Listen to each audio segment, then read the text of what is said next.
Ako ang inyong Lolo Pael at ito ang aking kwento. Angelito, anak ng engkanto. Aba, Ginoong Maria, napupuno ka ng grasya. Ang Panginoong Diyos ay sumasa iyo. Bukod kang pinagpala sa babaeng lahat at pinagpala naman ng iyong anak na siya. Kasalukuyan noong nakaharap sa may kalakihang altarang dalagang si Purisma kasama ang kanyang inang at tatang sa kanilang bahay. Taimtim silang nananalangin ng mga dasal bilang solidong deboto o katoliko at bahagi ng paparating na Semana Santa. Ito ay bahagi na ng kanilang buhay at tradisyon mula pa noong panahon ng mga Kastila. Subalit natigil ang pagdarasal na yon nang mamilipit si Purisima dahil sa sakit na nagmumula sa ibaba ng kanyang tiyan. Ilang minuto ang itinagal noon. Halos mapaluha na siya at agad na humingi ng tulong sa kanyang mga magulang na naroon. Inalalayan siya ng mga ito at sandaling iniupo sa mahabang upuan na gawa sa piraso ng mga tabla at kawayan. Kitang-kita ang paghihirap sa mukha ng dalaga lalo na nang pumatak ang namuunitong mga pawis mula sa noo pababa sa mukha at leeg. Inang, tatang, tulungan niyo ako. Ang sakit ng tiyan ko. Hindi ko na kaya. Sa pagkataranta at pag-aalala, mabilis na kumuha ang kanyang inang ng isang basong tubig at ipinainom sa dalaga. Dahil doon, sandali itong nahimasmasan at nabawasan ng sakit na nararamdaman. Ngunit hindi pa lumilipas ang maraming minuto, muli itong nagsisisigaw at nang hindi na matiis ay tuluyan itong nawalan ng ulirat. Bumagsak ang katawan ni Purisima sa kinauupuan at animoy sandali itong nawalan ng buhay. Nang madala sa silid ng mga magulang, mabilis din nilang ipinatawag ang nobyo ng dalaga na si Benjamin kasama ang isang magaling na manggagamot sa kanilang baryo upang suriin ang tunay na kalagayan ng kanilang anak. Makalipas ang ilang minuto, sa wakas ay dumating na ang mga ito. Nasaan si Purisima? Ano pong nangyari? Nang ituro ng ginang ang kinaroroonan nito, mabilis pa sa 4:00 ang paglalakad na ginawa ni Benjamin. Sobra itong nag-aalala sa pinakamamahal na nobya. Sa isip ay naglalaro ang mga alalahaning hindi niya kakayanin kapag may nangyari kay Purisima. Sumunod at sumabay na rin sa kanya ang kasamang manggagamot na si Mang Isidro. Mahal? Mahal? Panggigising ni Benjamin ngunit hindi pa rin magkamalay ang nobyang si Purisima. Ilang beses na rin niyang hinaplos ang mukha nito at bahagyang niyugyog, pero wala pa rin itong reaksyon. Ibinaling niya ang tingin sa kasamang manggagamot. Si Mang Isidro ang pinakapinagkakatiwalaang albularyo sa kanilang lugar. Madami na itong napagaling gamit ang kanyang mga orasyon at talamang gamot. Umaasa ang binata na magiging maayos ang kalagayan ng nobya sa kamay ni Mang Isidro. Pakisuri ang kanyang kalagayan, pakiusap. Bakit po siya inimatay at sumakit din daw yung tiyan niya? Sabi ni Aling Erlinda at Mang Kanor. Bago niya suriin ang kalagayan ng dalaga ay maririnig itong nagsambit ng isang orasyon. Kinuha niya ang baong langis at maingat na naglagay sa kanyang mga palad. Ipinahid niya ang basang kamay sa tiyan ng dalaga at hinilot yun ng dahan-dahan. Unti-unti ay tila nagiging malinaw na sa matanda kung ano nga ba talaga ang nangyari kay Purisima. Bahagyang nagtaka ang ekspresyon ng binata nang mapansing nakangiti ang albularyo. Nakaramdam siya ng kaba habang nag-aantay ng sasabihin nito.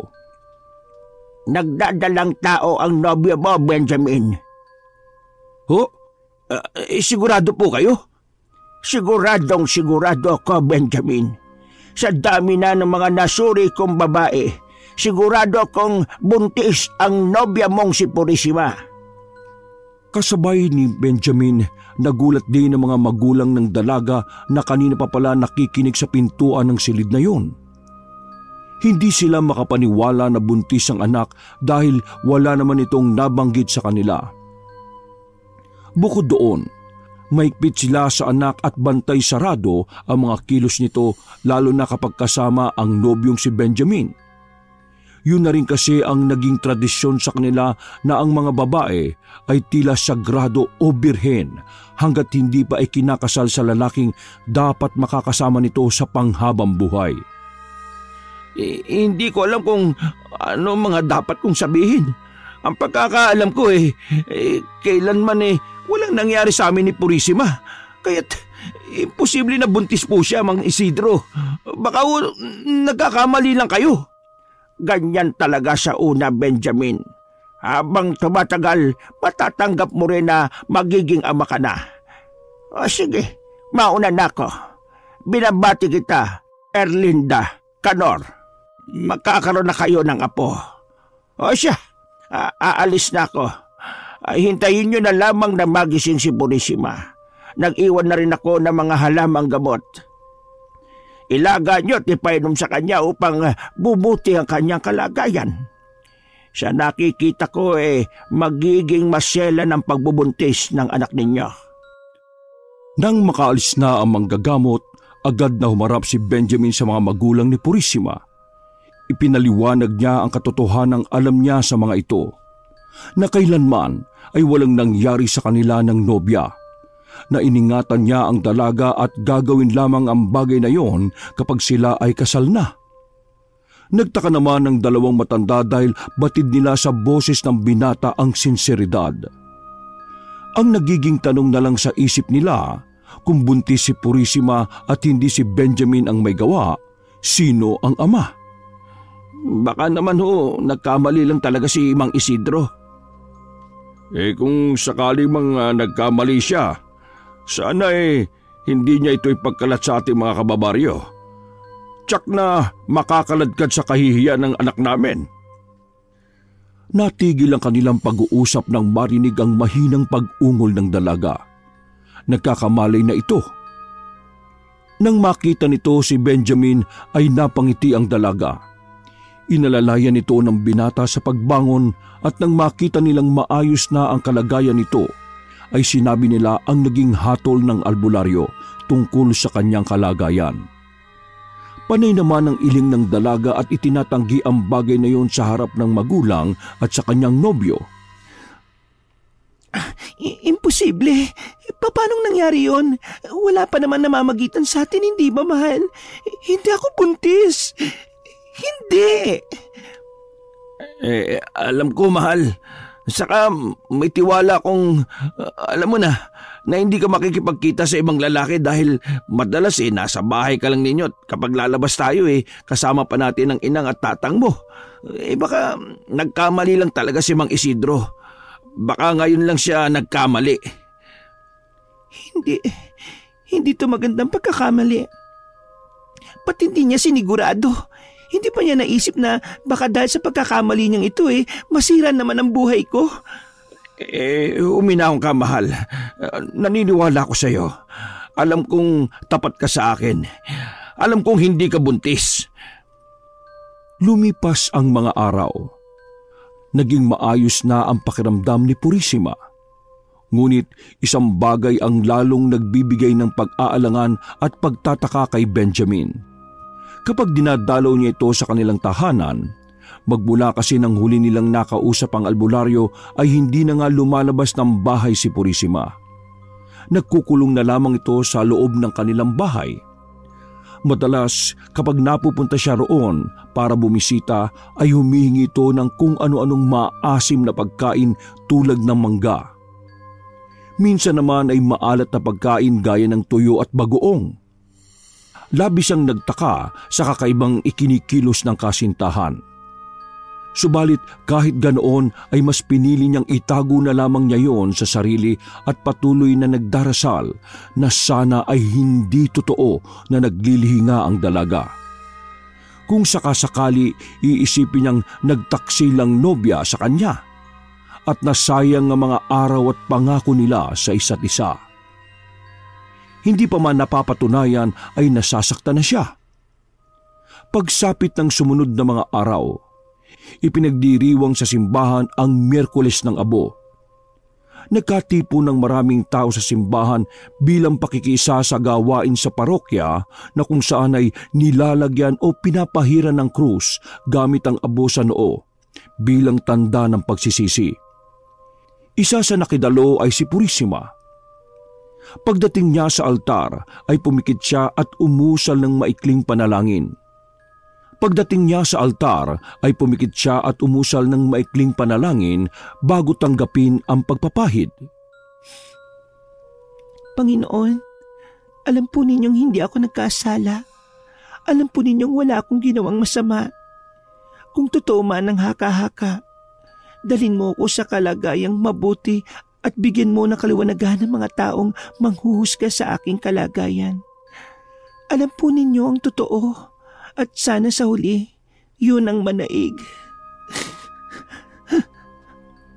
Mula sa likuran at bilang kasunuran sa pila, narinig ni Benjamin ang lahat ng mga tinura ng kanyang nobya. Gaya ng dati, alam niyang totoo ang mga sinabi nito at kailanman ay hindi ito nagtaksil sa kanya. Malakas ang pananalig niya sa nobya. Ang tanong na nga lang, paano yun nangyari? Pinipilit niyang maalala ang mga bagay na pinagdaanan nila. Pinilit niyang mabalikan ang mga sandali o lugar na huli nilang pinuntahan. Nang matapos si Purisima, sunod siyang pinahiran ng krus sa noo. Kasabay noon ang panalangin niya sa Panginoon. Panginoon, naniniwala po ko sa mahal kong si Purisima. Ano po bang klaseng pagsubok ito? Bakit tila nangyayari sa kanya ang pinagdaanan ng inyong ina na si Maria? Kapag nangyari pong ikinababahala ko, mahuhusgahan ba kami? Panginoon, tulungan mo ko sa mga susunod kong hakbang. Kayo po ang nakakaalam kung diretsyong daan ba ang tinatahak namin o gubat na. Teka, gubat? Tama. Naalala ko na. Mabilis niyang niyakag ang nobya palabas ng simbahan. Dinala niya ang dalaga sa lugar kung saan kakaunti ang tao at malaya silang makakapag-usap. Medyo nagtaka si Purisima sa ikinikilos na iyon ni Benjamin. Pero nagpaubaya siya at hinintay ang paliwanag ng lalaki. May problema ba? Hindi ko alam kung problema ito o hindi, pero kailangan na kasi nating pag-usapan yung nangyari sa iyo nung nakaraang linggo. Ilang araw na rin kasi talaga akong di nakakatulog sa kakaisip. Ito yung tamang pagkakataon para pag-usapan natin to. O sige, makikinig ako. At asahan mong hindi ako magsisinungaling sa iyo. Alam kong iisa lang ang kabang nararamdaman natin at iniisip. Purisima, alam ko at alam mong buntis ka talaga. Sa hindi inaasahan, biglang napaluha ang dalaga. Baka sa boses nito ang paghihirap na kinikimkim. Ngunit sa kabilang banda, sa wakas ay mapag-uusapan na rin nila ang bagay na hindi nila alam kung paano nangyari. Kung bakit siya mabubuntis kung wala naman siyang nakakatalik. Mahal, alam mong ikaw lang ang gusto ko. Kailanman, hindi ako nagtaksil sa iyo. Hindi ako tumingin sa iba dahil mahal na mahal kita. At kung bubuo ako ng pamilya, ikaw yung gusto kong kasama. Ikaw ang magiging ama ng mga anak ko. Wala nang iba. Alam ko, mahal. May tiwala ako sa iyo katulad ng paulit-ulit kong sinasabi. Kaya kita dinala rito para makumpirma natin ang totoo. Itong mga sasabihin ko, mukhang napaka-imposible pero wala namang mawawala kung iimbestigahan natin. Ang alin, mahal? Ano bang iniisip mo? Naalala mo pa ba nung nagpunta tayo sa bukid ng mga magulang mo? 2 o 3 linggo na yata yung nakakaraan. Kasama natin sila noon pero nagpaalam tayong mangunguha lang ng ati sa masukal na gubat. May isang bagay akong hindi sinabi sa iyo dahil hanggang ngayon ipinagtataka ko pa rin. Ang naaalala ko lang noon, nanguha tayo ng atis at nakatulog ako dun sa mismong mga ugat ng puno. Hindi ko nga namalayan pero sabi mo, dala ng antok ay nakaidlip ako. Iyon ang mga naalala ko. Ano ba ang bagay na hindi mo sinasabi sa akin? Wala akong maalalang iba. Hindi ka totoong basta lang nakatulog sa tabi ng puno, mahal. Noong papunta tayo sa masukal na gubat at hinahanap ang puno ng atis, bigla kang nawala. Masaya ako nagkukwento nun pero napatigil ako dahil biglang nanahimik yung paligid. Tapos paglingon ko, wala ka na sa tabi ko. Akala ko nga nung una binibiro mo lang ako. Natawa pa nga ako dahil habang hinahanap kita, natagpuan kitang malapit sa puno ng atis. Mahimbing na ang tulog mo pero may mga napansin akong nag-iba. Bukod sa gumulo ang mga buhok mo, naalala mo ba yung sinabi kong may mga pula sa leeg mo? Oo. Pero sabi mo, baka kagat lang ng mga langgam yun, di ba? Sinabi ko lang yon dahil nagtataka at natatakot ako. Ayokong aminin sa sarili ko na baka nasalasyan ako ng isang engkanto. Naniniwala ka ba sa sinasabi ko? Ano? Posible ba talagang mangyari ang bagay na yan sa akin? Hindi natin malalaman ang katotohanan kung hindi natin titingnan ang lahat ng mga pwedeng mangyari.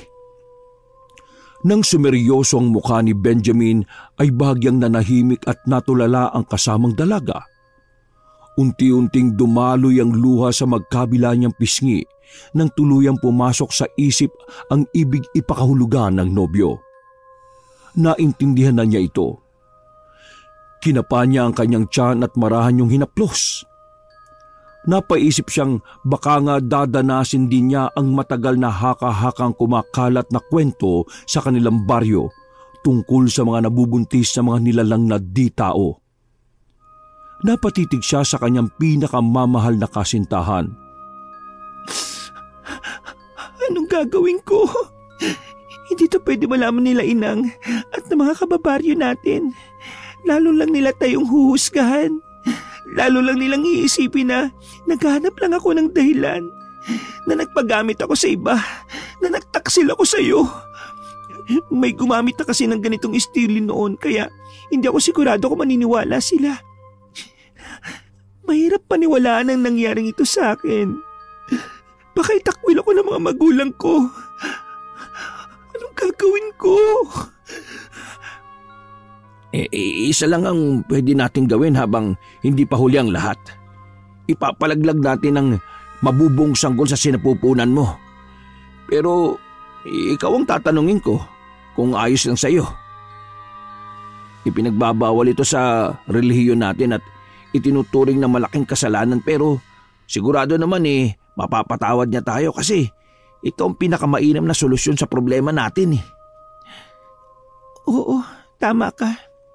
Dahil kung demonyo lang din naman ang mabubuo sa tiyan ko at ipapanganak, siguro naman ay maiintindihan ako ng Panginoon kung bakit ko yung gagawin. Kung ganun magtungo tayo kay Mang Isidro. Ngayon na. Pagdating sa tahanan ng matandang albularyo, ay agad nilang sinabi dito ang kanilang napag-usapan. Isinalaysay nila ang lahat ng mga nangyari sa gubat at ang hinala nila na isang ang engkanto ang nakabuntis kay Purisima. Sa pagtataka ng dalawa ay tila hindi man lang nila nakitaan ng pagkagulat ang matanda. Bagkus ay kumunot lamang ang noo nito at bahagyang umiling. Kung gano'n naulit palang muli ang bagay na nangyari. 20 taon na ang nakakaraan. Ho? Ano pong naulit? Ibig niyo sabihin hindi na bago sa inyo ang ganitong kaso ng pagbubuntis. Sabihin niyo po sa amin kung sino pa po ang kilala niyong nabiktima ng engkanto. Ang anak ko, si Melissa. Hindi pa ganun kalawak ang kaalaman ko sa panggagamot kaya hindi ko na ipaglaban ang anak ko sa engkantong bumiktima sa kanya noon. Ginawa ko ang lahat noon upang alisin ang batang alam kong bahagi ng dilim, pero habang pinipilit ko, lalo lang nasasaktan ang anak ko. Tinanong ko siya kung itutuloy ko pa ba at umoo siya. Kaya naman pinilit ko pa rin. Subalit nang maalis ko ang bata sa kanyang sinapupunan, ay doon siya binawian ng buhay. Kaya naman Purisima, hindi sa tinatakot kita pero baka maulit ang masakit na kasaysayan ko sa iyo. Itutuloy mo pa ba kung sakasakali? Handa ka bang mamatay? Nagkatinginan ng dalawa. Nagkaroon ng pag-aalangan at kaba sa isip nila. Kung napagdaanan na ito ni Mang Isidro, hindi na malabong mangyari din yon kay Purisima. Sandali silang nag-usap dahil buhay ng dalaga ang nakataya rito. Mahal, hindi ko hayaang may mangyaring masama sa iyo. Alam kong masakit para sa atin ito pero ayaw ko namang mawala ka ng dahil lang sa batang yan. Kapag hindi ko ito pinalaglag, anong mangyayari sa hinaharap? Anong mangyayari sa atin? Sa mga buhay natin? Sa pamilya ko? Benjamin, hindi ko na alam ang gagawin ko. Nalilito na ako. Sa nakitang kalituhan sa mukha ng nobya, ay nakaramdam na rin ng pagkalito ang binata.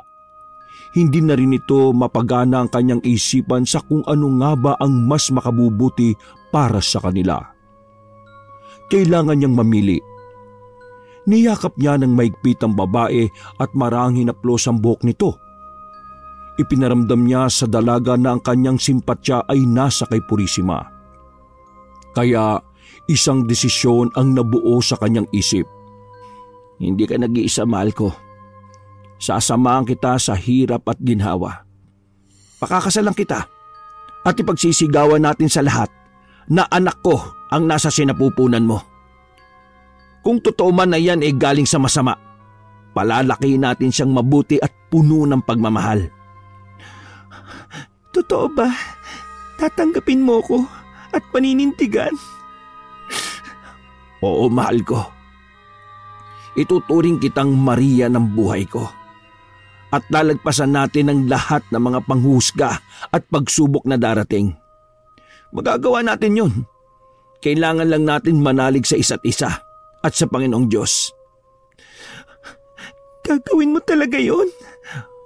Huwag mong pagtaka ng tunay na pagmamahal, Purisima. Dahil pagmahal mo ang isang tao, harangan ka man ng sibat, walang makakaawat. Lumipas ang mga buwan. Palaki na rin ang palaki ang tiyan ni Purisima na dahilan upang mapansin niyo ng mga kabaryo nila.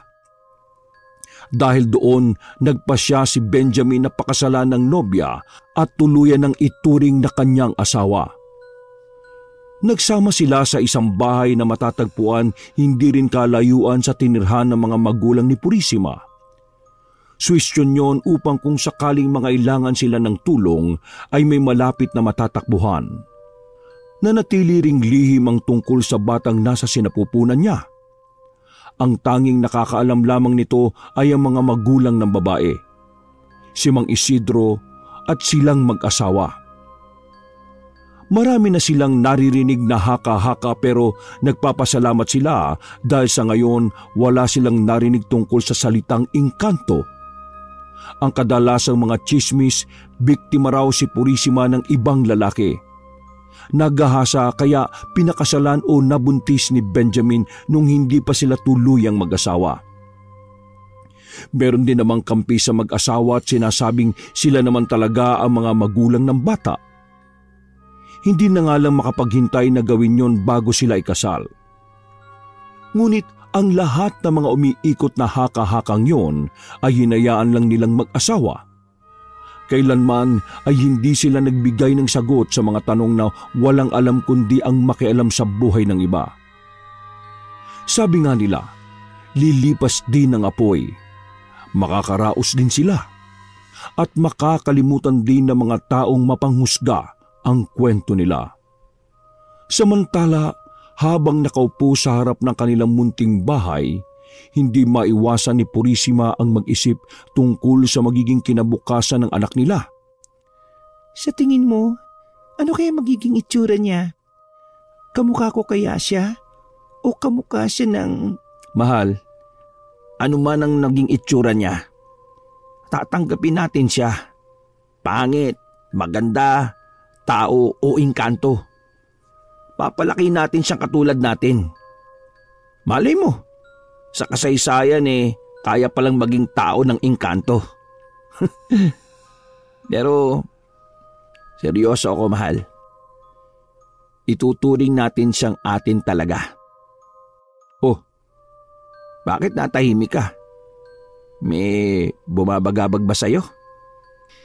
May tanong kasi ako na gusto kong masagot, mahal. O ano naman yon? Ano kaya ang itsura ng engkanto? Maraming kwentong tungkol sa kanila pero ni isa ay wala pang nakakapagpatunay kung ano ang itsura nila. Saan sila nakatira? O kung ano ang buhay nila? Sabi ng lolo ko sa tuhod, hindi naman likas na masama ang mga engkanto. Maraming uri ng engkanto pero hindi lahat mapanakit. Kumbaga, kung sa atin, kapag nasaktan tayo, saka tayo gumaganti. Ganon din sila. Pero, bakit ako nabiktima? Nagtatabi-tabi po naman tayo, di ba? Gumagalang ako sa kalikasan at malakas ang paniniwala sa lumikha. Pero, bakit ako nabiktima? Hindi natin alam ang totoo o dahilan. Pero mahal, alam kong mabuti kang tao. Huwag mong isipin ang mga dahilan kung bakit mo sinapit ang bagay na yan. Siguro, kasi talagang maganda lang ang mahal ko. Kaya kahit hindi tao nagkakagusto sa'yo. Pabiru man yung binanggit ni Benjamin pero may katotohanan ito. Minsan kasi ay nakakausap niya si Mang Isidro at ito ang isa sa mga dahilan na naiisip nila kung bakit nagustuhan at nabiktima ng engkanto si Purisima. Kung sakasakaling totoo man, si Purisima kasi ang dalaga noong kahit sino ay mapapalingon kapag siya'y paparating. Kinagigiliwan siya ng madami. May maamong muka, malapor sila ng kutis, mahinhing boses at mapupungay na mga mata.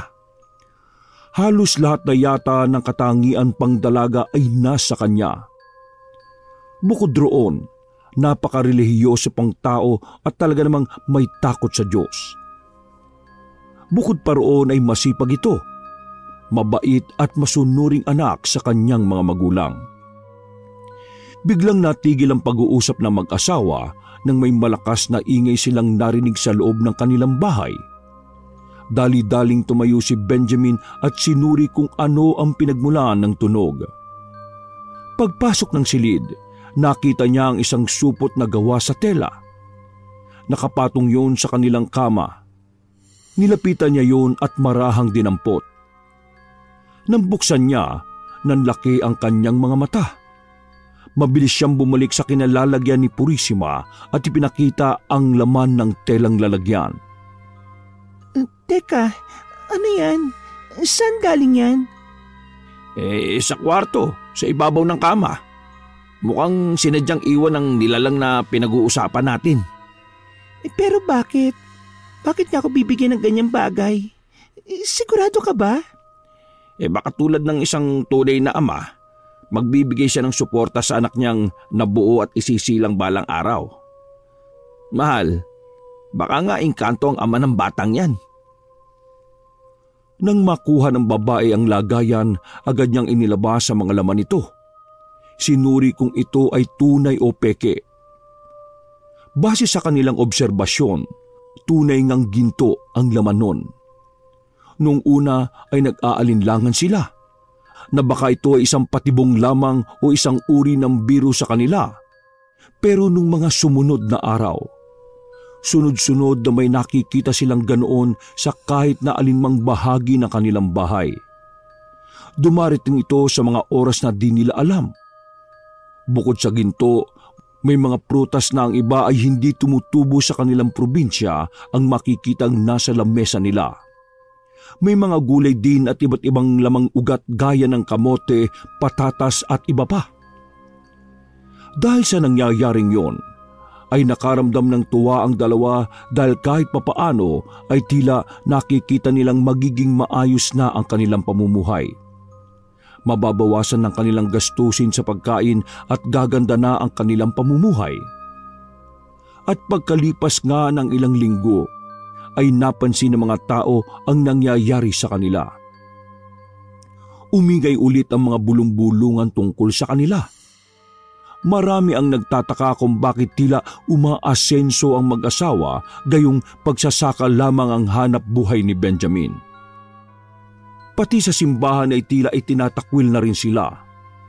Halos magparinig ang pari ng tungkol sa mga masasamang elemento at lamang lupa na ayon sa Biblia, uri ng demonyo at bahagi ng impyerno. Dahil sa sunod-sunod na panghusga, nagpasya ang mag-asawa na lumuwas sa malasyudad na bahagi ng kanilang probinsya. Doon, ipinagpatuloy ni Purisima ang pagbubuntis. Simula noong lumipat din sila, ay natigil na rin ang pagbibigay sa kanila ng mga biyaya. Tila naputol ang ugnayan niya sa ama ng batang daladala niya. Tila ang mabigat na daladala sa dibdib niya ay pansamantalang nabawasan. Dito, kahit papaano wala na tayong maririnig na masasamang salita. Huwag ka na mag-alala, mahal. Sigurado akong lalaki na maayos dito ang anak natin. Saka, wala nang manghuhusga sa atin. Mahal, bakit ganon? Oh, bakit mahal ko? Anong problema? Bakit ka na naman umiiyak? Masama ba akong tao? Yung totoo. Teka. Bakit mo naman sinasabi yan, mahal? Kasi paulit-ulit kong tinatanong kung ano ba nagawa kong kasalanan, kung bakit at paano ako napasok sa ganitong sitwasyon. Ginagawa ko naman ang nakakabuti para sa lahat. Sumasampalataya naman ako, nananalangin, pero bakit ko naranasan to? Pinarurusahan ba ako? Ano? Bakit mo naman iisipin yan, mahal? Siyempre, wala kang kasalanan. Pero nahihirapan na ako, mahal. Hindi ko alam kung kaya ko pa ito. Alam ko, mahirap ang pinagdaraanan mo. Pero, kailangan mong iwan ang mga magulang mo, ang lugar natin, at maging ang relihiyon mo. Pero, tandaan mo, mahal, hindi ka nag-iisa. Lagi mo akong kasama kahit saan ka magpunta o anumang pagsubok ang madaanan mo. Mahal, lagi kitang sasamahan, tatandaan mo yan. Alam mo, mabuti na nga lang at nandyan ka talaga. Hindi mo ako iniwan. Dahil pag nagkataon, hindi ko alam kung anong mangyayari sa akin kapag wala ka. Nagsimula nga ng panibagong buhay ang mag-asawang sina Purisima at Benjamin. Gamit ang mga natitirang ginto na bigay sa kanila, bumili sila ng maliit na lote at nagpatayo ng munting bahay na sapat lamang para sa kanila at sa magiging anak nila. Ilang buwan na rin silang walang balita sa kani-kanilang mga pamilya at kabaryo. Pagsapit ng buwan ng Enero, ipinanganak na ni Purisima ang sanggol na nabuo sa kanyang sinapupunan. Sa kaba at pangamba nga ay kumuha na lang sila ng isang kumadrona at sa tahanan na mismo nila nanganak si Purisima. Nang marinig ang iyak ng sanggol, labis ng ngiti ang nabuos sa kanilang mga labi. Hindi iba o kakaiba ang kanilang anak, kundi normal na tao. Habang nasa bisig ng ina, hindi maiwasan na mapatanong si Benjamin kung ano ang gusto ng asawa na ipangalan dito. Angelito, mahal. Para siyang anghel na biglang dumating sa buhay natin. Ituturing ko siyang biyaya kaya Angelito ang gusto kong ipangalan sa kanya. Napakagandang pangalan, mahal. Angelito, anak, kumusta ka? Ako to, si Papa Benjamin mo. Binuhat yun ng lalaki at marahang niyakap. Napatingin siya sa itaas at nagpasalamat na tinupad ang kanilang dasal na maging normal na bata ang magiging anak ng asawang si Purisima. Nang matapos, nilisan ng komadrona si Purisima at agad na itong nagpaalam nang mapansing dumidilim ang kalangitan. Saktong pagkaalis nito ay bumuhos ang isang napakalakas na ulan. Sinabayan niyo ng matatalim na kidlat at malalakas na kulog. Parang galit na galit ang langit. Marahang inilapag ni Benjamin ang sanggol sa bisig ng ina. Agad niyang isinara ang mga pinto at bintana bilang proteksyon sa pagpasok ng tubig ulan sa loob ng kanilang tahanan. Habang panay ang antanda ng krus ang ina, ang sanggol namang si Angelito ay payapang nakapikit lang at tahimik na natutulog. Tila ba helid dito ang ingay na mula sa kulog at kidlat sa labas. Lumipas ang mga araw at buwan. Lumalaking malusog ang sanggol. Normal at maayos ang pangangatawan nito. Mukha, balat at tindig. Ngunit nang matuto na itong maglakad at makakita ay napansin nilang wala itong gutli o hiwa sa itaas ng kanyang labi. Alam nilang hindi normal ang ganoon sa isang tao. May mga pagkakataon pa na palaging nawawala ito at nahahanap sa harap ng isang malaking puno na parabang may kinakausap na hindi nakikita ng kanilang mga mata. Kinukuha na lamang ito ni Purisima at dinadala sa kanilang kwarto. Pero minsan kusa itong nagbubukas ng bintana upang tumanaw lang sa labas ng kanilang bahay at nakikipag-usap sa kawalan. At nang matuto ng magsalita ang anak nila, ay minsang di maiwasan ni Purisima na tanungin ang bata kung sino ang madalas nitong tinatanaw sa bintana at pinupuntahan sa may puno. Wala itong naging bukang bibig kundi tatay. Ibig sabihin, hindi ako yon dahil papa ang tawag niya sa akin at hindi tatay. Sa palagay mo ba narito na siya? Siguro. Hindi naman magsisinungaling ang bata eh. Anong gagawin natin? Paano siya nakasunod dito? Hindi ko alam. Wala akong ideya. Basta ang alam ko, ang kutob ko nasundan niya tayo dito. Kung paano, hindi ko nga alam. Dahil sa mga narinig sa anak, ay hindi naiwasan ng dalawa na magtaka at mag-alala. Akala kasi nila ay nakalayo na sila sa tunay na pinagmulan nito. Mukhang nasundan pala sila at sinubaybayan lang sa mga nakalipas na taon. Paano kung dumating ang panahon na magtanong sa atin ang bata? Anong sasabihin ko? Hindi natin sasabihin sa kanya ang totoo. May isang bagay akong iniisip para mailayo natin siya sa tatay niya. Isang bagay para maitaboy natin ang engkanto. Paano? Basta, may naisip ako. Alam kong matutulungan niya tayo sa pagkakataong ito. Sino? Kinabukasan ay maagang umuwi sa baryo si Benjamin at pagbalik niya bago maghapunan ay kasama na nito si Mang Isidro. Kasama rin nito ang mga magulang ni Purisima na si Aling Erlinda at Mang Kanor. Walang pagsidla ng sayang nararamdaman ng dalawang matanda dahil sa mga lumipas na taon, sa wakas ay muli nilang nasilayan ng anak, lalong-lalo na ang apong si Angelito. Matapos makapag-usap at makapagkwentuhan, inilahad na ni Benjamin ang tunay na dahilan kung bakit narito ang manggagamot. Nasundan kasi kami rito ng totoong ama ni Angelito. Ng engkanto? Opo. Napansin na namin yon dahil habang lumalaki siya, madalas siyang nakatingin sa labas ng bahay at bintana. May kalaro siyang hindi namin nakikita. At minsan niya nang tinawag na tatay. Diyos ko, totoo ngang nasundan kayo. Kung ganun kung sakasakali baka kunin din ng engkantong ito ang anak ninyo. Kahit nasa mortal siyang katawan, ang pagkatao niya naman ay totoong para sa ibang mundo. Tulungan niyo kami, Mang Isidro. Nakikiusap po ako.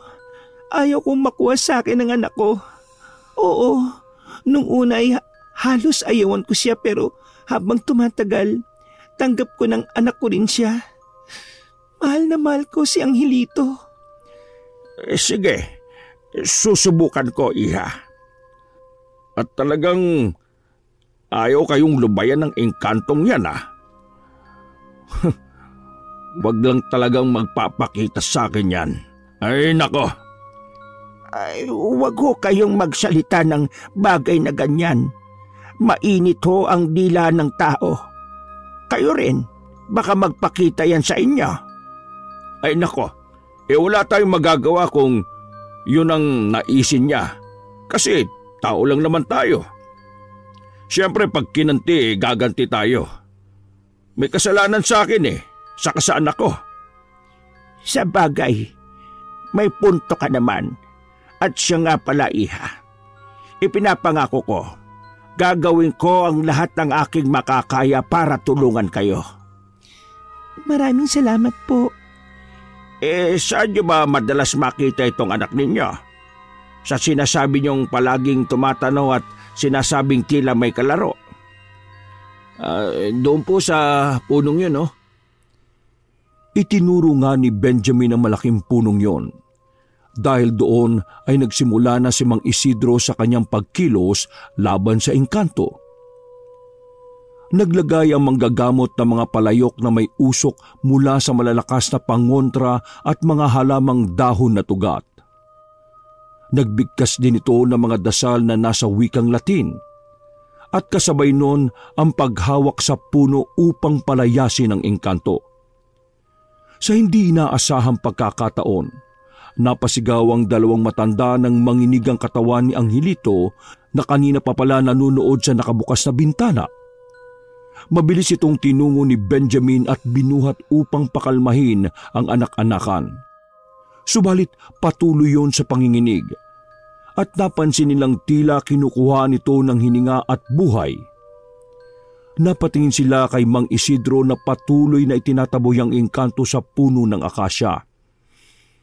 Ilang sandali nang hindi matiis ni Benjamin, napasigaw ito sa kinatatayuan ni Mang Isidro. Tama na po! Itigil niyo na po yan! Ngunit, malapit ko nang mapalis ang engkantong narito.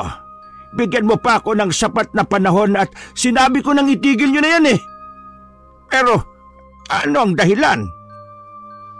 Itinigil ni Mang Isidro ang kanyang ginagawa. Labis itong nanghinayang dahil kaunti na lang ay mapapalayas na niya ang engkanto. Ngunit alam niyang wala siyang magagawa sa desisyon ng mag-asawa. Nang tumigil ang matandang albularyo, ay siya naman pagtigil ang panginginig ng batang si Angelito. Tama ang kutob nila. Naapektuhan ang anak nila sa ginagawang pagpapalayas sa engkanto. Napatingin ang lalaki sa asawang si Purisima na tuloy sa pagdaloy ang luha. Ano nang gagawin natin? Kapag itinaboy natin ang tunay niyang ama, mawawala rin siya sa atin. Wala tayong magagawa. Kailangan niya na lang na lumaki ng normal at naayon sa ikaliligtas niya. Susubaybayan at babantayan na lang natin siya maigi. Kung ganun hayaan na lang ba natin na andyan ang ama niya? Paano kung... Hindi na nito naituloy ang sasabihin. Pinigilan siya ng asawa. Huwag kang mag-isip ng mga negatibong bagay, mahal. Tandaan mo, mainit ang ating bibig. Baka magkatotoo. Hindi. Ayoko na. Kung mangyayari ulit yon, isinusumpa ko mamamatay ako. Nakikiusap ako, mahal. Tigilan mo na ang pag-iisip niyan. magiging maayos din ang lahat. Sa loob ng maraming taon ng pag-aalaga at pagmamahal sa kanilang anak, ay pinilit talaga ng mag-asawa na mapalaki ng maayos ang bata. Nabuhay ito sa mga aral at turo ng simbahan.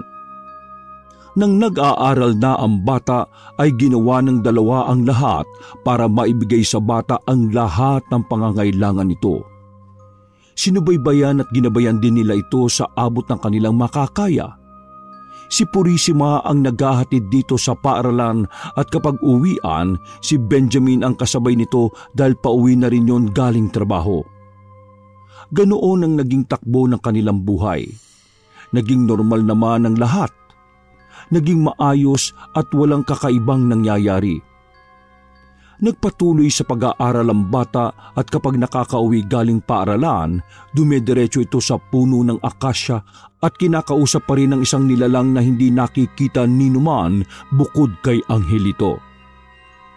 Para hindi isipin ng iba na may sira sa utak ng anak nila, ginawa ni Benjamin ng maliit na bahay kubo ang harapan ng puno ng akasya. Simula noon, lalo na kapag walang pasok, ay doon natambay ang anak ng mag-asawa. Ngunit nagbago ang lahat nang magsimulang tuksohin ng batang si Angelito ng mga kaedad nito at maging ng mga kaklase dahil nga sa wala itong gutli o lubog sa itaas ng labi. Madalas itong asarin na bingot at pinaoperahan lang ng kanyang mga magulang. Lumaking matatag ang bata at hindi naapektuhan. Subalit habang tumatagal, sinasaktan na rin ito at itinutulak ng iba kapag nakikita. Hindi minsan na binato ito at nagkasugat siya dahil sa mga ito. Palagi siyang umuuwing umiiyak, hindi lamang sa sakit na nararamdaman sa pisikal kundi maging sa emosyonal na aspeto. At minsang umuwi siya ay nakita ng ina na may natuyong dugo sa damit ng kanyang anak. Anong nangyari, anak? Bakit may mga sugat ka't dumi? Wala po, Mama. Naglalaro lang po kami ng mga kaklase ko. Nadapa po ko kaya nagkasugat at nadumihan yung damit ko. Pasensya na po Mahirapan po kayong maglaba. Ay nako, walang problema ron, anak. Sa susunod, mag-iingat ka, ha? O halika na, gamutin natin yung mga sugat mo. Ginamot yun ni Purisima at nang matapos, maagang natulog ang bata. Pagdating ni Benjamin galing trabaho, nag-aalala ito dahil maaga raw na umuwi ang anak na si Angelito. Nang malaman ang nangyari, agad niya itong tinungo sa silid at sinuri ang sinabing mga natamong sugat nito.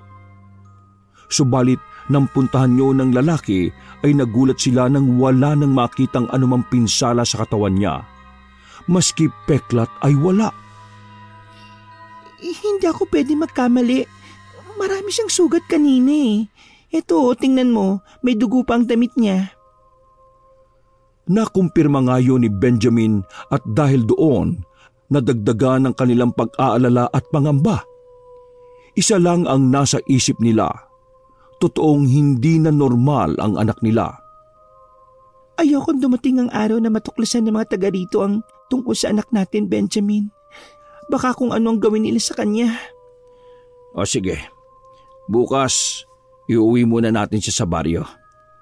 Ano? Bakit doon? Paano kung kunin siya sa atin? Hindi ko hahayaan yon. Sa bagay, gusto ko na rin ding makausap at makita ang engkanto na yon. Oh, bakit mo siya gusto makita? Gusto kong tanungin kung bakit niya ako pinagsamantalahan. Pagdating nila sa baryo ay hindi nila inaasahan na kumalat na ang tungkol sa totoong katauhan ng kanilang anak. Alam na nilang hindi si Benjamin ang ama ng batang si Angelito at ito ay totoong anak ng engkanto. Bagamat natatakot sila sa maaaring mangyari sa kanila dahil sa panghusga ng tao ay binaliwala na lamang nila yon. Nagpatuloy sila sa paglalakad hanggang sa marating nila ang tahanan ng dalawang matanda. Ang unang araw nila ay normal at natapos ng masaya kasama ang isa't isa. Ngunit kinabukasan ay nagulantangang marami dahil marami sa kanilang mga kababaryo ang tinubuan ng sakit sa balat.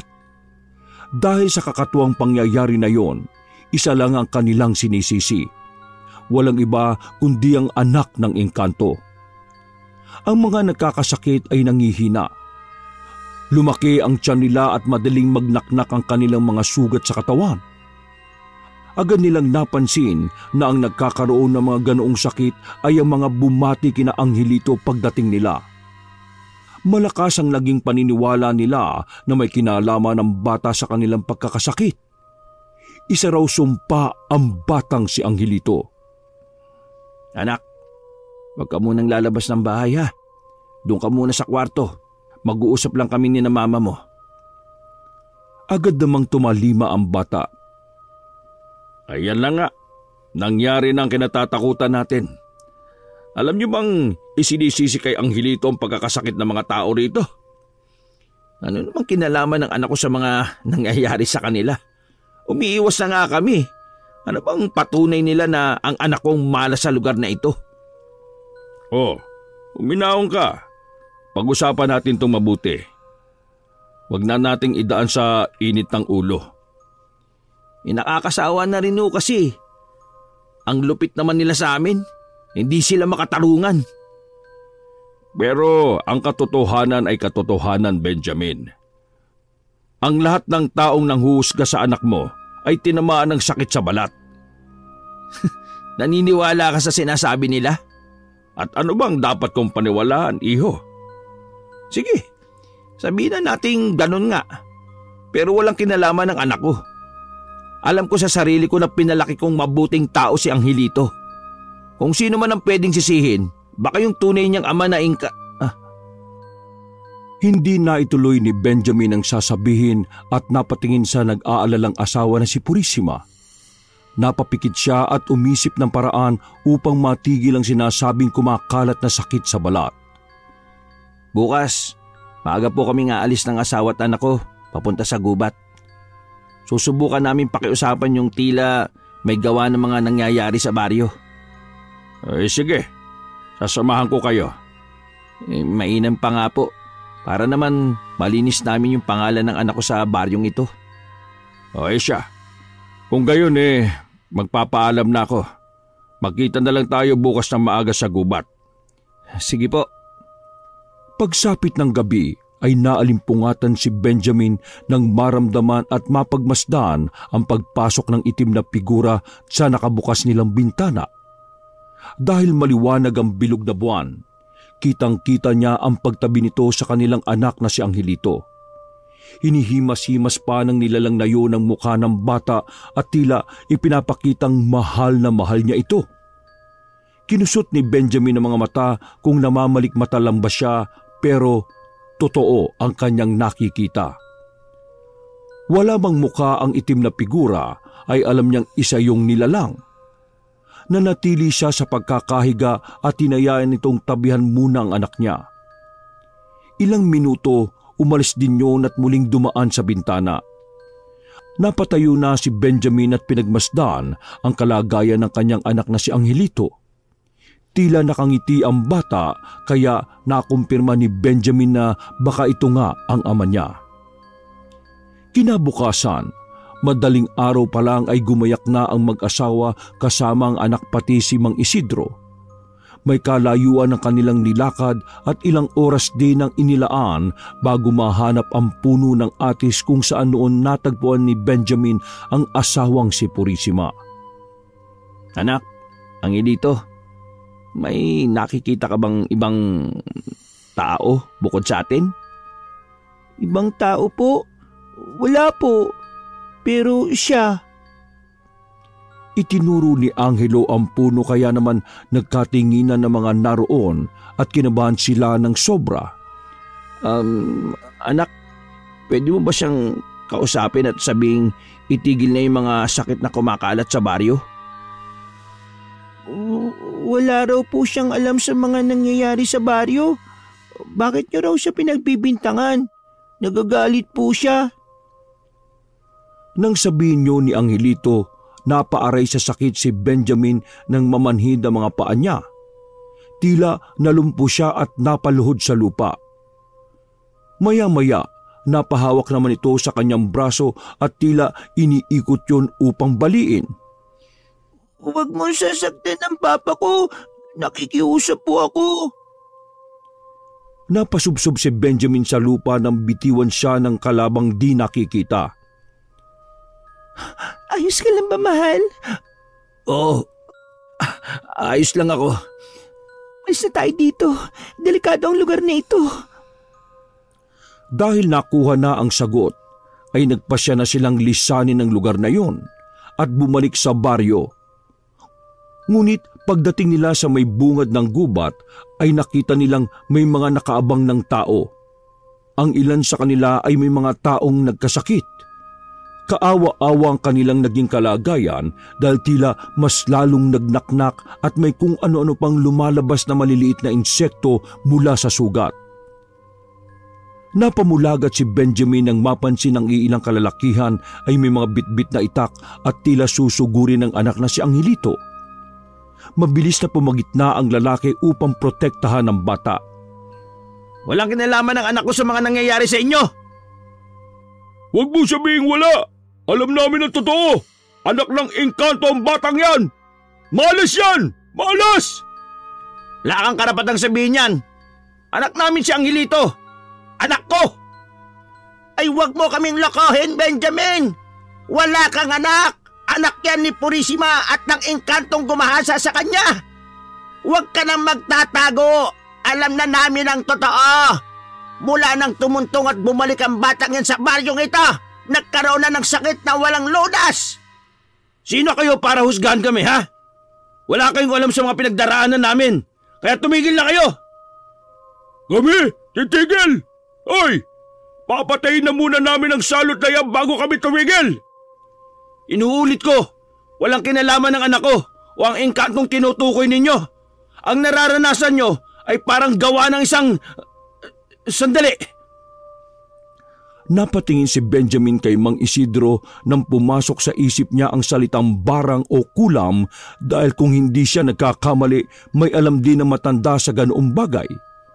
Tila ibinubulong ng kanyang isip na baka nga si Mang Isidro ang may kagagawa ng lahat ng mga kaguluhan sa kanilang baryo. Sugurin at patayin ang anak ng engkanto! Dahil hindi na mapigilan ng galit ng mga tao, ay tangi na lamang nagawa ni Benjamin ay ang saluhin ng mga taga at saksak ng kanilang mga kababaryo na noon ay galit na galit sa kanila. Nararamdaman niyang nalalapit na ang kanyang katapusan. Nang masulyapan ang kanyang mga biyenan ay malakas nitong sinabi sa dalawa na ilayo na nila ang kanyang mag-ina sa lugar na iyon. At upang patuloy na maprotektahan ng pamilya ay tiniis niyang tanggapin lahat ng masasakit na tama ng itak. Paalam! Paalam, mahal! Paalam, anak ko! Gamit ang natitirang lakas, pinilit ni Benjamin na lumaban upang tuluyang makalayo ang kanyang asawa at anak. Ilang minuto lang naisukan niya ang sariwang dugo nang bumaon sa kanyang tiyan ang tulis ng gulok mula sa isa sa mga kabaryo niya. Nang makumpirmang wala na sa paningin niya ang mag-ina, tuluyan niyang ipinikit ang mga mata at nalugutan ng hininga. Samantala, nahinto ang ina at ama ni Purisima nang tamaan ng mga iyon ng matutulis na bagay sa likuran mula sa ibang kabaryo na humahabol sa kanila. Sinenyasan pa siya ng mga ito na tumakas na at lumayo sa kanilang lugar. Walang nagawa si Purisima kundi ang tumakbo ng mabilis habang buhat-buhat ang anak. Iniwan niya ang kanyang mga magulang. Umiiyak siya. Masamang-masama ang loob niya sa nangyari. Inang, mahal ko. Makalipas ang ilang oras na pagtakas at pagtakbo, sa wakas ay hindi na nasundan pa ang mag-ina. Nang maibaba ang buhat-buhat na anak, mabilis na napaluhod si Purisima at muling bumuhos ang luha dulot ng sakit at pagkasawi.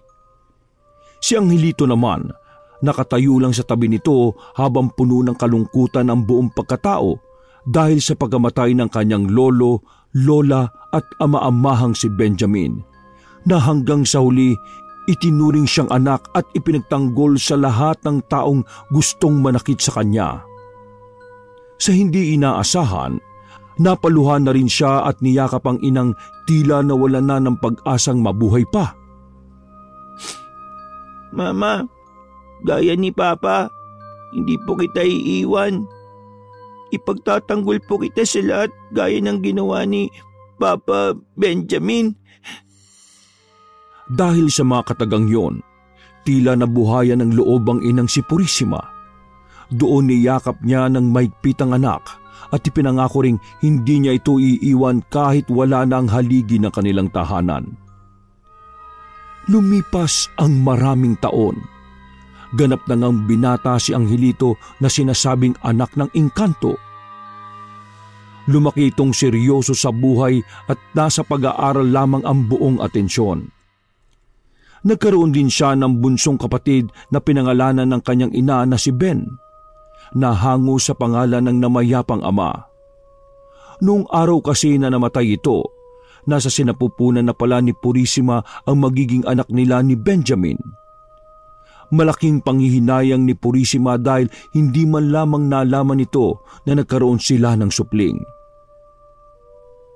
Sa paglipas ng mga taon ay nagkaroon ng matinding karamdaman si Purisima hanggang sa igupo na rin siya nito at kalaunay namatay. Labis ang naging pagdadalamhati ng magkapatid sa nangyari. Mapait man at nakakalungkot ang bahaging yon sa kanilang buhay, ay tinanggap nila yon kasabay ng pangako ni Angelito na di niya pababayaan ang nakababatang kapatid. Ngunit simula nang mawala ang ina, isang desisyon ang ginawa niya. Matagal na niya yung pinagpaplanuhan at wala na nga makakapigil sa noon pa niya gustong gawin: ang magiganti sa mga taga-baryo. Namangha ang lahat dahil sa pagdating ng isang binata na matipuno, makisig at may kaaya-ayang itsura, si Angelito. Malayo na ang naging wangis nito sa nakaraan, kaya akala ng mga tiga roon ay isang ordinaryong dayo lamang ang binata. Magiliw nila itong binati sa kanyang pagdating. Bagamat maraming bumabati sa kanya, ay hindi niya pinansin isa man sa mga ito. Nilampasan lang niya mga ito at dire-diretsyong nagpunta sa dati nilang tirahan na noon ay sunog na. Sa paglipas ng mga taon ay marami nang nakikitang pagbabago si Angelito sa kanilang baryo, tulad ng mga bagong bahay na nakatayo, mga tulay, tindahan at iba pa. Pero ang nanatili mula pa man noon ay ang atmosfera ng lugar na matagal niya nang isinumpa. Matapos mapagmasdan, sunod niyang tinungo ang bukid at gubat kung nasaan ang puno ng atis na pinagdalhan sa kanya ng mga magulang noon, kung saan din nakatira ang ama niyang matagal nang hindi nagpapakita o nagpaparamdam. Nang makarating doon, may ilan na ring pagbabago. Mas nagtaasa ng mga dabo ngunit nanatili roon ang puno ng atis na bahagyang lumaki ngunit palagas na ang mga naninilaw ng mga dahon. Umupo si Angelito sa tapat nito at inilabas ang mga drawing noong bata pa siya. Simula nung mamatay sina lolo at lola, pati na si Papa Benjamin, madalas na akong managinip ng lugar na hindi pamilyar sa akin. Ang mga gusaling narito ay kakaiba at mga bagay na naroon ay kahanga-hanga. Ano bang lugar na ito? Bakit ito nagpapakita sa akin? Ito ba ang totoo mong tahanan? Dito ba dapat ako nakatira? Ilang minuto ng katahimikan ang naramdaman ni Angelito bago siya magpasyang tumayo at umalis sana. Ngunit isang boses ang bumulong sa kanya. Isang salita ang binigkas nito na tila tunog biringan, na ayon sa kanyang kaalaman ay tila narinig niya na ito. Hindi niya lang alam kung saan o kailan, dahil papagabi na rin nagpasa siyang magpalipas ng gabi sa maliit na kubong nasa bukid nila. Nilinis niya yun at inalis sa mga gumagapang na halaman. Nang matapos ay agad siyang humiga at dahil madilim at malamig, dinalaw agad siya ng antok. Ngunit hindi pa man nagtatagal ang pagkakatulog ay bigla siyang napamulat ng makarinig ng malakas na tugtugan at parang nagkakasiyahan. Tila musika mula sa kung anong etnikong grupo na hindi kalayuan sa kinalalagyan niya. Para sa kanya, imposible dahil nasa gitna siya ng bukid at walang syudad o malapit na nayon sa kanila. Pagbangon, napakunot siya ng noo nang mapagmasdan sa hindi kalayuan ang tila maliliwanag na mga bagay. Hindi siya nagkakamali. Mga matataas na gusali ang nakikita niya. Ang magubat na lugar ay tila nagkaroon ng mahabang kalsada na may mga ilaw mula sa kubong kinalalagyan niya patungo sa tila napakalaking syudad. Hinampas-hampas pa niya ng kamay ang kanyang ulo para masiguradong hindi siya nananaginip. Mabilis niyang kinuha ang mga dating drawing at nakumpirma niyang parehong-pareho ito sa nakikita niya ngayon. Ito ba ang biringan? Dala ng kuryosidad at pagtataka, ay lumakad siya sa nakikitang napakahabang kalsada. Tila inaanyayahan nito ang binata. Habang papalapit ay unti-unti ngang lumilinaw sa kanya ang bawat detalye ng lugar na yon. Isang syudad na maliwanag at sobrang asensado. Habang patuloy siya sa paglalakad ay may natanaw siyang 2 pamilyar na tao na nakatalikod sa kanya. Hindi siya makaimik agad dahil tila napupuno ng labis na kasiyahan ng kanyang puso sa inaasahan niyang muli nilang pagtatagpo. Mama, Papa! Pagtawag niyang yun ay lumingon ng 2. Sina Purisima at Benjamin. Pinasalubungan nila siya ng parehas na matamis na ngiti at mahigpit na yakap. Umiiyak siya sa galak. Dahil totoong matagal na siyang nangulila sa 2 tao na yon na nagbigay sa kanya ng totoong pag-aaruga at pagmamahal. Hindi maipaliwanag ang saya niya ng mga oras na yon. Ngunit hindi pa man nagtatagal ang mga yakap na yon ay biglang naglaho ang mga ito na parang bula. Bigla siyang nawala ng balanse at tuluyang nasadsad sa lupa. Bigla niyang naimulat ang kanyang mga mata. Isang panaginip lamang pala ang pangitain na yon. Isang makatotohanang panaginip. Sumilay ang ngiti sa labi ni Angelito. Babalikan ko kayo, Mama, Papa. Pagsapit ng umaga, bumalik ng muli si Angelito sa baryo upang tapusin ang totoong pinunta niya rito.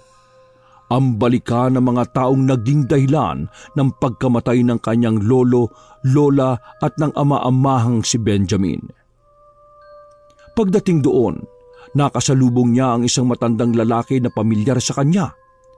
Nakayuko na ito at kuba na.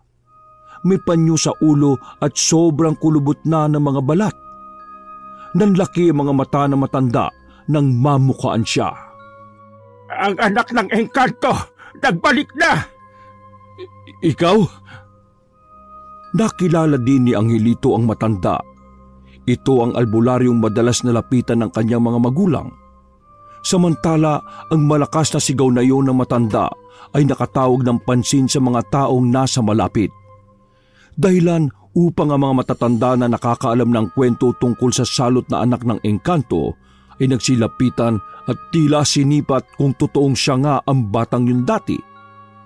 Napansin ni Angelito na ang ibang mga naroon ay may mga peklat pa sa katawan. Naalala niya na nagkaroon nga noon ng kumakalat na sakit sa balat na siya ang sinisisi at sinasabihang may dala ng sumpang yon. Sila ng kanyang amang engkanto ang dahilan umano ng kanilang paghihirap. Anong masamang hangin ang nagdala sa iyo dito pabalik, Angelito? Oo, nagbalik ako upang ibunyag ang katotohanan na hindi noon kagad nasabi ng tatay kong si Benjamin. At ano ang kasinungalingan na alam mo? Huwag ka na magmaang-maangan dyan, tanda. Alam kong alam mo kung bakit ako nandito. Ako ang anak ni Benjamin. Narito ako para magiganti sa ginawa niyong pagsira sa pamilya ko. Nang banggitin nito ang pangalang Benjamin, mabilis na kumuha ng mga gulok at patalim ang mga nasa baryo. Balak nilang saktan at patayin ang binata kaparehas ng pagpatay nila sa kanyang ama at iba pang kapamilya. Nang sumugod sila, ay agad silang nilapitan ni Angelito. Hindi nito alintana ang mga patalim na hawak ng mga ito. Ayaw niyo bang malaman ang totoo? Kung sino talaga ang may gawa ng mga yan sa inyo? Manahimik ka! Huwag kang gagawa ng kwento dahil walang maniniwala sa iyo dito! Wala akong pakialam kung maniniwala sila o hindi. Pero alam ko at mas lalong alam mo ang katotohanan na ikaw talaga ang salot sa lugar na ito. Dahil isa kang tunay na mambabarang. Isa kang manluloko. Ikaw ang salot! Sinungaling ka! Walang katotohanan ng mga sinabi mo. Ikaw at ang ama mong engkanto ang... Aray! Matanda ka na.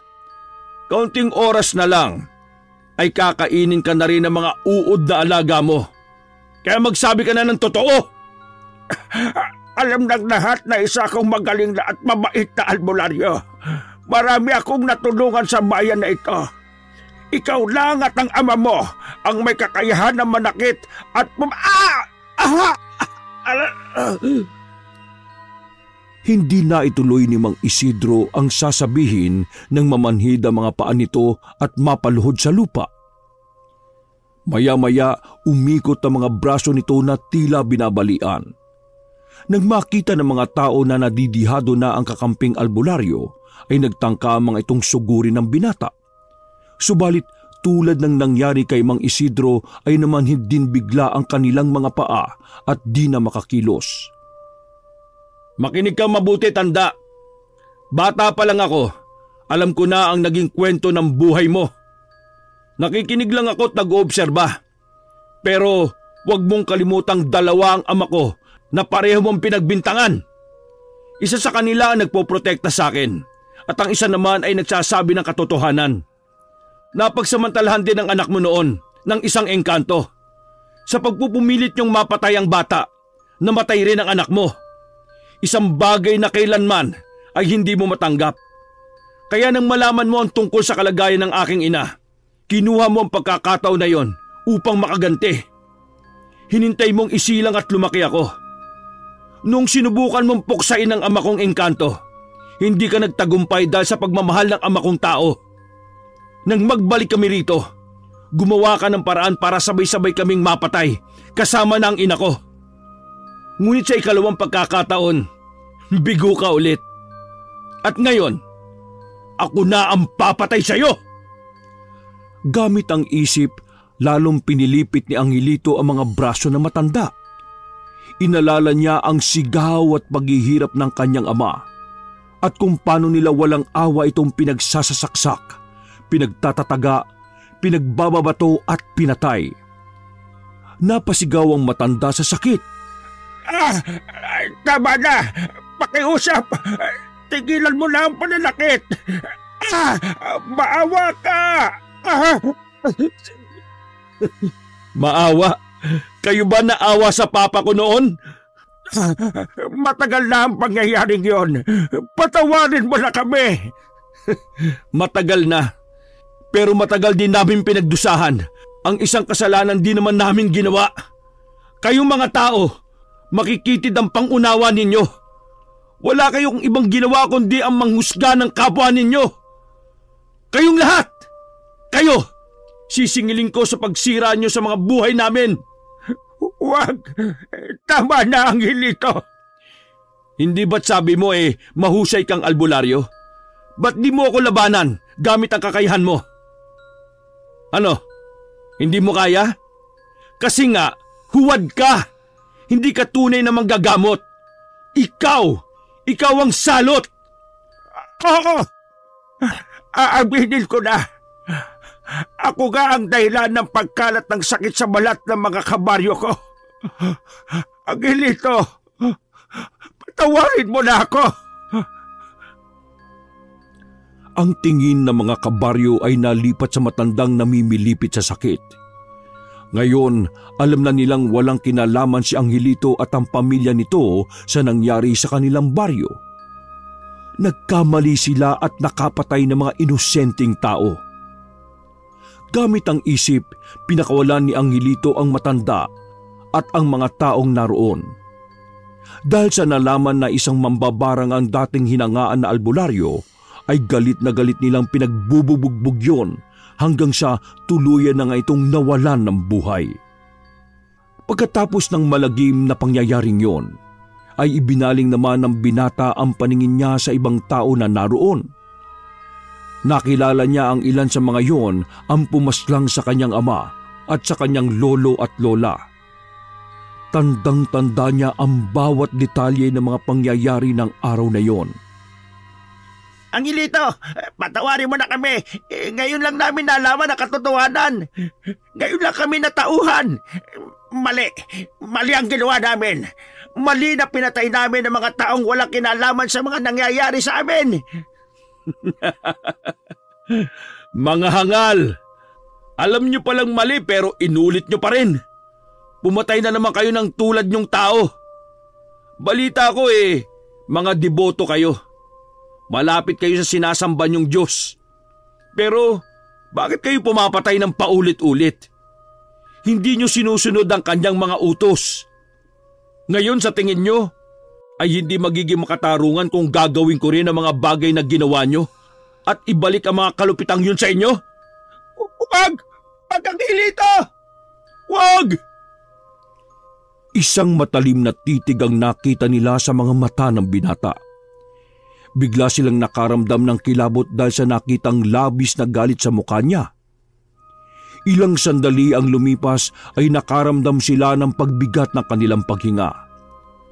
Nanikip ang kanilang mga dibdib hanggang sa napalod ang iba sa lupa. Habol nila ang kanilang hininga. Napapahawak sila sa kanilang liig at dibdib. Ilang segundo lang ay humandusay na ang marami sa lupa. Ang ibang buhay pa ay nagmamakaawa at paulit-ulit na humihingi ng tawad. Totoo nga ang paghahalintulad na ginawa niyo noon sa amin. Tila ang ina kong si Purisima ay si Maria. Nabuntis ng walang taong ama. Hinusgahan, itinakwil at binalak na paslangin. Ang pagkakaiba nga lang nilang dalawa, si Maria ay nagbunga ng dahil sa Diyos at ang aking ina naman ay nang dahil sa engkanto. Hindi sana ako ganito dahil mabuting magulang sina mama at papa. Napalaki nila ako ayon sa magagandang asal ng tao. Pero kayo ang nagmulat sa akin ng mga kalupitang pwedeng gawin ng isang mortal. Kaya aanihin niyo ang aking paghiganti. Pagbabayaran niyo ng inyong buhay ang ginawa niyo mga kalupitan. Lahat ng nagkasala ay nagbayad na nga ng buhay. Walang nagawang ibang nakasaksi kundi ang lumuha dahil sa pagkawala ng kanilang mga kaanak.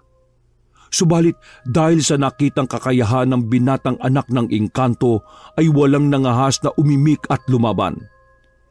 Tinanaw na lamang nila ito habang naglalakad palayo sa kanila. Bumalik sa kubo si Angelito. At sa pananatili niya roon ay nagdesisyon siyang lisanin na rin ang mundo. Sa isip ay wala ng dahilan pa para manatili siya sa mundong hindi naman talaga para sa kanya. Kumuha siya ng gamit na panulat at mga papel. Sinimulan niyang isulat ang isang liham na para sa kanyang kapatid na si Ben. Para sa pinakamamahal kong kapatid.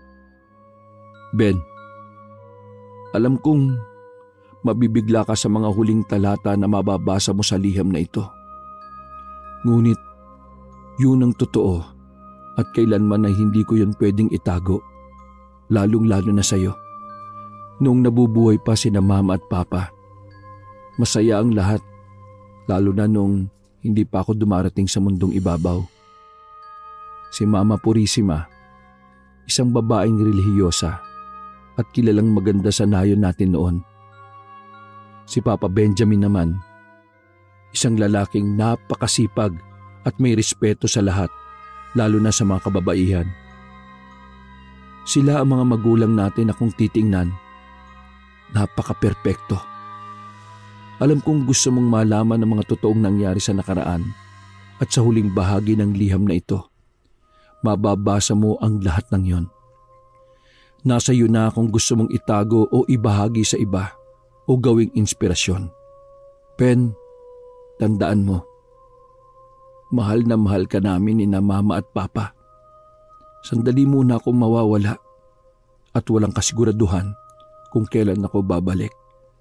Mag-iingat ka lagi at gayahin mo si Mama. Manalig ka sa totoong lumikha.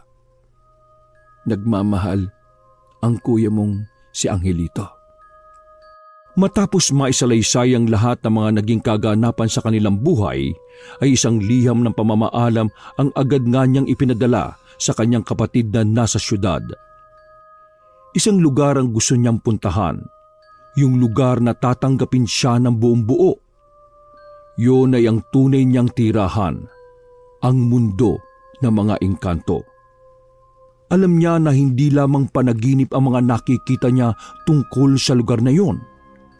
Alam niyang totoo na nakakapunta siya roon at pinalalabas lamang na isa yung panaginip. Simula nga ng araw, buwan at taong yon, hindi na muli pang natagpuan ng binatang si Angelito. Hindi na ito nakita at muling gumawi sa kinamumuhi ang baryo.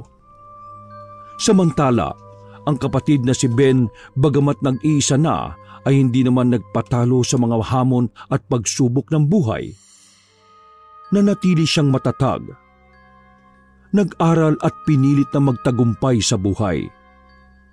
Di tulad ng kanyang kapatid na si Angelito, mas naging mabait sa kanya ang mundo. Naabot nito ang kanyang mga pangarap at naging isang matagumpay na guro. Sa kasalukuyan ay nakabuo na rin ito ng isang masayang pamilya. Namuhay sila ng tahimik at sagana. Ngunit sa kabila ng masayang buhay, minsan ay napapaisip din si Ben tungkol sa kanyang kuya. Minsan din ay hinahanap niya na muli nga silang magkita. Ang kwento ng pamilyang yon at ang lahat ng mga nangyari sa baryong yon ay patuloy na napag-uusapan kahit lumipas na ang maraming taon. May mga nagbago na sa ilang detalye pero iisa ang nananatili. Naging karakter ng isang nakakatakot na kwento si Angelito at ginawang panakot sa mga batang pasaway. Umano'y kung hindi sila susunod sa mga magulang, ay maaring bumalik si Angelito para sila ay kunin at dalhin sa mundo ng mga engkanto at hindi na makakabalik sa tunay na mundo. Bagamat tuluyan nang nag-iba ang istorya ng ilan, may isang katotohanan ang di maaring magbago sa kwentong yon. Ito ay ang paalala na hindi tayo dapat manghusga sa ating kapwa. At huwag nating palaging pinaiiral ang gawaing masama. Laging tandaan, ang lahat ay may kabayaran. Wakas!